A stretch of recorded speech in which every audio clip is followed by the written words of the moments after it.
Pinalamig ko muna yung shop bago ako magbihis. Tinanghali kasi ako ng gising. Paglabas ko si Kim, nagwawalis na. Maaga pala siya pumasok ngayon. Ganado ata magtrabaho. Ito ako naglalakad naman papunta sa station ko. Tapos nag-blow dry muna ako. Habang wala pa yung client, naisipan ko mag-shave na rin. Kasi medyo mahaba na pala yung balbas ko. Para medyo presentable naman pag dumating na yung kliyente natin.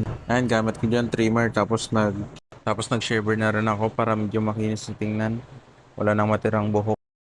Tapos nagbukas na rin ako ng ilaw para all set na. Si Kim naman tuloy-tuloy sa paglilinis. Ayun, tinaas na ni Kim yung roll up.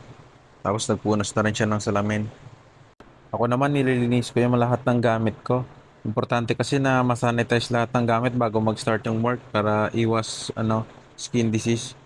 Hindi natin alam, baka mamaya may mga naiwang mikrobyo dyan sa mga gamit natin.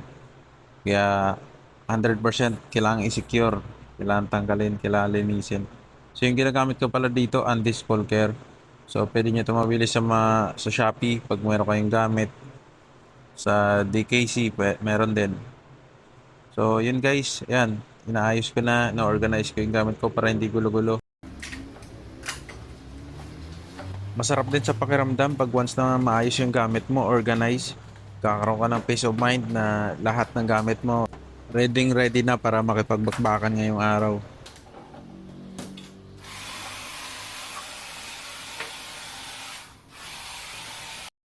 At eto na nga, nalinis na. Presentable na tingnan. Si Kim naman, chill muna. Waiting muna siya sa client niya. Wala ka na undercut. Pero yung sides mo, hindi ganun siya ganun kaupod. Hindi, ayun, upod na upod. Yung Okay. ano lang. Parang dati lang ginagawa natin. Parang Sakto lang. Sige. Siguro kontingan lang. Tingnan lang. Ibabalansin ko lang to kasi medyo mahaba yung dito. Mahaba yung dito eh. Oo, kasi naka one side tayo last time. Hmm. Sige. At ito na ang resulta ng request ni pare. Naka-undercut tapos hindi masyadong upod yung gilid. Tapos nakahati lang sa gitna. Yan ang gusto niyang bagong hairstyle ngayon. After ko magupitan si pare, nagsunod-sunod na yung client. Hindi na ako nakapag-video. Hindi ko na malayan. Hapon na pala, hindi pa ako kumakain. Nawili ako sa kakagupit. Habang nakaupo ko, si Paji bigla naman umakyat sa lap ko. Papalambing. Lagi niya ako galit to pag once na lumabas sa shop.